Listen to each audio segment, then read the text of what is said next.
চলবে বাংলাদেশের এখন এক্সপেক্টর গত 1-1.5 বছর ধরে নাহিদ রানা, সেই নাহিদ রানা জিম্বাবুয়ে সিরিজে ইনজুরিতে পড়ে গেছে এবং ম্যানেজমেন্ট হয়তো তাকে সেভাবে ব্যবহারও করতে পারেনি।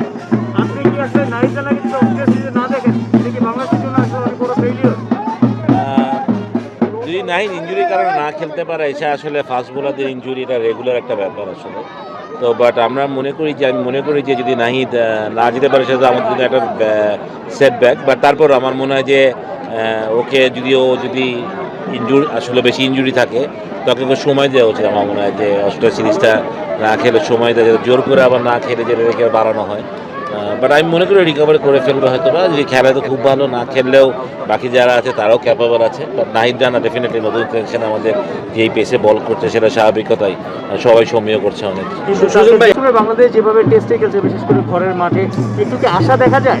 না, তা তো আছেই। আমি বললাম যে এই চ্যালেঞ্জটাই তো মজার। আমার কথাটা যে আমাদের টিমটা এখন ভালো খেলছে, আমাদের জন্য একটা ভালো সুযোগ, ভালো খেলার।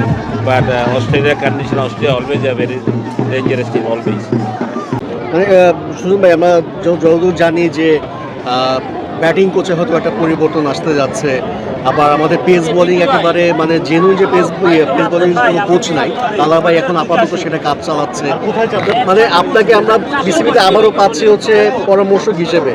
সেক্ষেত্রে আপনি কি কোচিং পেশে আসতে চান কিনা? বাংলাদেশ যেহেতু ব্যাটিং এবং পেস বোলিং দুটোই আসলে একটা ভ্যাকুয়াম আছে। না, কোচিং তো আমার পেশাই, বেশি আসতে চাই না, পেশা আমার এটাই। বাট বিসিবি আমাকে হয়তো বা এখানে বেটার মনে করেছে যে এইচ গ্রুপের অথবা কনসালটেন্ট হিসাবে আমি হয়তো বা বিসিবিকে ভালো ফিডব্যাক দিতে পারবো, সেটার জন্য হয়তো বা তারা একটা চিন্তা করেছে। বাট যেখানে আছি ঠিক আছে, বাট যদি কোচিংয়ে আসতে পারতাম ভালো লাগতো হয়তো। বাট নাথিং লেস আমার জন্য বা ডেভেলপমেন্টটা বা এইচ গ্রুপও ইম্পর্টেন্ট, কারণ এখানে বাংলাদেশের মেইন পাইপলাইন আসলে। এখান থেকে আমরা জিনিসটাকে আরও কত স্মুথ করতে পারি, ভালো করতে পারি, ফিউচার প্লেয়ার তৈরি করতে পারি, সেটা একটা বড় ব্যাপার। ভালো মাঠ, ভালো ট্রেনিং ফ্যাসিলিটিস ডেভেলপ করা। তো তামিম যেহেতু প্রেসিডেন্ট হয়েছে, আই বিলিভ যে ওর নেতৃত্বে বাংলাদেশের ডেভেলপমেন্ট, আমরা যেটা সবসময় বলতাম যে আমাদের ফ্যাসিলিটিসের কথা, সেটা হয়তো ডেভেলপমেন্ট হবে, আমি বিশ্বাস করি। একটা ব্যাটল মনে হচ্ছিল যে সাউথ আফ্রিকা অস্ট্রেলিয়ার পেসারদের সাথে বাংলাদেশের পেসারদের একটা ব্যাটল হবে। মানে টেস্টে আমরা যদি জানি যে এই দুই দেশেরই পেসটা বেশি, গতিটা সবচেয়ে বেশি, সেখানে জিম্বাবুয়ে সিরিজটাতে কিছু তো ওয়ার্কলোড ম্যানেজমেন্ট ফলো করা উচিত ছিল কিনা, কিছু প্লেয়ার নতুনদের দেওয়া উচিত ছিল কিনা? কারণ আমরা দেখেছি অস্ট্রেলিয়া কিন্তু বাংলাদেশে এসেছিল তার এইসব প্লেয়ারদেরকে রেস্ট দিয়ে, এরকমটা করা যেত কিনা? এটা একটা ভুল ডিসিশন। না, সেটা যেতেই পারতো হয়তো বা, আলটিমেটলি সেটা আমরা পরে যেতেই হয়েছে। আলটিমেটলি তো পরে তো মুস্তাফিজ, নাহিদ, এরা তো সবাই ইনজুরি হয়ে গেছিলো। বাট হ্যাঁ, ওয়ার্কলোড ম্যানেজমেন্টটা করা যেত জিম্বাবুয়ের ক্ষেত্রে। বিশেষ করে আমি মনে করি যে ওয়ান ডেতে আমরা একটু করতে পারতাম, টি-20তেও আমরা করতে পারতাম। তো আমাদের টেস্ট বোলিংয়ের সেটআপ তো আমাদের ডিফারেন্ট আছেই। বাট আমার মনে হয় যে ওয়ান ডে টি-20 সামনে যেহেতু ওয়ার্ল্ড কাপ আছে, এখন থেকে আমাদের এই প্ল্যানিংগুলো, ওয়ার্কলোড ম্যানেজ করাটা খুব ইম্পর্টেন্ট আসলে। এটা বলছিলেন যে কোচিংয়ে থাকলে আপনি হয়তো আরও বেশি খুশি হতেন, কিন্তু মানে জাতীয় দলে যদি ব্যাটিং কিংবা বোলিং কোচে আপনি আগ্রহী কিনা? কারণ এই ক্রিকেটারদের সাথে কিন্তু আপনি কাজ করেছেন, বর্তমান যে সভাপতি আছেন তার সাথে আপনি কাজ করেছেন। মানে আপনার কি ইচ্ছা আছে কিনা বা আপনি আগ্রহ দেখাবেন কিনা? আমি তো বললাম কোচিংটাই আমার পেশা বেসিক্যালি। আগ্রহ তো আমার সবসময় কোচিংয়ের উপরেই থাকে। বাট এটা তো ক্রিকেট বোর্ডের ব্যাপার, তারা কি চিন্তা করছে না করছে। তারা মনে করেছে আমি হয়তো এই কনসার্ট হিসাবে এইচ গ্রুপে আরও ভালো কিছু করতে পারবো, দিতে পারবো, হয়তো আমার পরামর্শ হয়তো বা কাজে লাগবে তাদের। তো সেইটা হিসেবে আছি, সেটাই করি আপাতত। বাট হ্যাঁ, কোচিংয়ে আসলে আমি যেটা বললাম, কোচিং আমি অলওয়েজ এনজয় করি, সত্যি কথা বলতে গেলে। অস্ট্রেলিয়ার বিপক্ষে অস্ট্রেলিয়ার মাটিতে বাংলাদেশ যদি 5 দিন ডমিনেট করে, সেটা কি আপনি অবাক হবেন? টু বি ভেরি অনেস্ট, মানে ক্রিকেট খেলায় তো অবাক যেটা হতেই পারে, এমন কিছু হতেই পারে।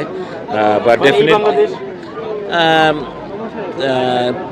মানে এই বাংলাদেশ আর ওই বাংলা, আমি বলবো যে বাংলাদেশ ছেলেরা এখন ভালো খেলছে টেস্ট ম্যাচে। বাট আমার মনে হয় যে আমাদের টপারের ব্যাটিংটা ভেরি ইম্পর্টেন্ট হবে, সত্যি কথা বলতে এই কন্ডিশনে। বিকজ মানে অস্ট্রেলিয়ার যে ট্রাও পেস বোলিং আছে তারা ডেফিনেটলি সমীহ জাগানো বোলার, বিশ্বের সেরা বলার, 3টাই সেরা বোলার। তো ওইখানে আমাদের চ্যালেঞ্জ থাকবেই। বাট হ্যাঁ, আমরা ভালো ক্রিকেট খেললে অবশ্যই, আমি যেটা বললাম উইকেট কেমন হবে আমি জানি না, তো আমাদের জন্য নতুন ম্যাকে। আমি ডারউইনের উইকেট তো ভালো হওয়ার কথা, আমি যতটুকু জানি টেস্ট ম্যাচের জন্য। বাট তারপরেও ওরা কীরকম উইকেট বানাচ্ছে আমাদের জন্য, এটা তো আমরা বলতে পারবো না। তো আই বিলিভ যে আমরা ভালো ক্রিকেট খেলি। আমরা জিম্বাবুয়ের সাথে খুব একটা ভালো খেলি টেস্ট ম্যাচে, লাস্ট টেস্ট ম্যাচে। বাট এখান থেকে কামব্যাক করার জন্য আমার অনেক Australia should be very good opponent. আমি মনে করি যে আমাদের যে ফাইট করার অ্যাবিলিটি সেটা আমরা অস্ট্রেলিয়া দেখতে চাই আসলে। সুজন ভাই, আপনি যে এত বছর পর অস্ট্রেলিয়াতে যাচ্ছে বাংলাদেশ দল টেস্ট খেলতে, আপনার কি প্রত্যাশা কতটা চ্যালেঞ্জিং হবে আসলে? চ্যালেঞ্জ তো অবশ্যই থাকবে, যদিও ম্যাকে বা ডারউইনে দুইটাই ভেন্যু যে অস্ট্রেলিয়া এত বেশি খেলে না, ওদের জন্য জিনিসটা নতুন। তো আমার মনে তারপরেও অস্ট্রেলিয়া যেই স্কোয়াড দিয়েছে ভালো স্কোয়াড, তারপর চ্যালেঞ্জটা অবশ্যই হবে, টেস্ট ম্যাচে চ্যালেঞ্জ তো থাকবে। মানে জিম্বাবুয়েতে তো আমরা 3 থেকে 4 জন ইনজুরি হয়েছে, ওখানে কি অপশন ছিল যে হয়তো বা অনেক প্লেয়ার ছিল আমাদের bowler, night run injury, Mustafizur injury হয়েছে, তাসকিনকেও খেলা ম্যানেজ করা যেত খেলিয়ে। তো সেটা আমরা বলছিলাম যে ওয়ার্কলোড ম্যানেজ করা যেত হয়তো বা, বাট যেহেতু আমরা